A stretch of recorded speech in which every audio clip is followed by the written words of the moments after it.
보험 리모델링으로 손해봤다면 바꾸기 전 주의사항. 우리나라 국민의 90% 이상은 민간 보험 상품에 가입되어 있다고 한다.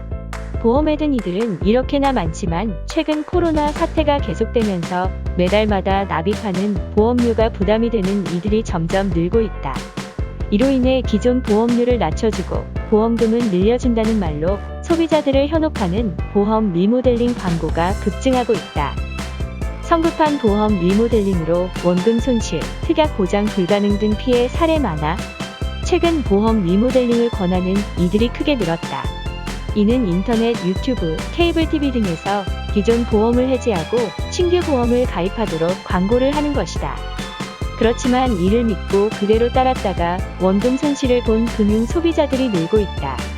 보험 리모델링에서 손해보지 않으려면 기존의 보험 계약을 해지하기보다는 신규 보험을 추가로 가입하는 것을 권한다. 만약 보험료가 부담스럽다면 감액완납제도를 이용하면 된다. 감액완납제도. 보장받을 보험 액수를 줄이고 여기에 발생하는 해지 환급금으로 보험료를 내는 제도. 기존 계약 기간과 지급 조건을 바꾸는 것이 아니므로 기존 보험 계약을 지속적으로 유지할 수 있다. 한편 목돈 마련을 위해 보험을 해지해 해지 환급금을 받으려는 경우가 있는데 이 역시 손해가 크므로 권하지 않는다. 기존 보험 해지로 받는 해지 환급금보다 보험료 상승으로 인한 손실이 클 수 있기 때문이다.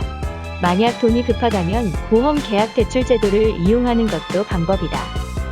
보험 리모델링 피해 예방법 4가지. 1. 보험료 상승 확인하기. 기존 보험을 오랫동안 유지하다가 새 보험으로 교체할 경우 보험료가 오를 확률이 높다. 보험료가 낮다면 중도 해지 환급금이 적거나 없는 것은 아닌지, 보장금액에 변화가 없는지 등을 확인해보자. 2. 특약 보장되는지 확인하기. 새 보험 상품이 보험료가 저렴하다는 것을 장점으로 내세운다면 기존 질병 특약이 보장되는지를 반드시 확인하자. 젊었을 때 보장이 가능하던 질병들이 나이가 들어 새로 가입했을 때는 보장이 안 될 가능성이 높기 때문이다. 3. 보험사의 예상 수익률을 확인하기. 보험사가 보험료를 활용해 얻게 되는 예상 수익률을 예정이율이라고 한다.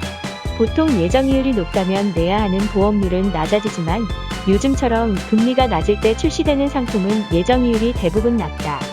갱신되는 보험 상품이라면 보험사의 예정이율도 신경 써서 살펴보자. 4. 감액완납제도, 보험 계약 대출제도 이용하기. 앞에서 이야기했듯이 보험료가 부담스럽다면 해지보다는 감액완납제도를, 목돈이 필요하다면 보험 계약 대출제도를 활용해보자. 보험은 사고나 질병 등 만약의 사태를 위해 필요한 수단이다. 당장 보험료를 줄여준다는 이유로 성급하게 보험을 교체하기보다는 오늘 살펴본 것들을 따져본 후에 결정하기를 바란다. 2021년 새롭게 바뀐 신용점수제. 올크레딧에서 전문적인 신용관리 받아보세요.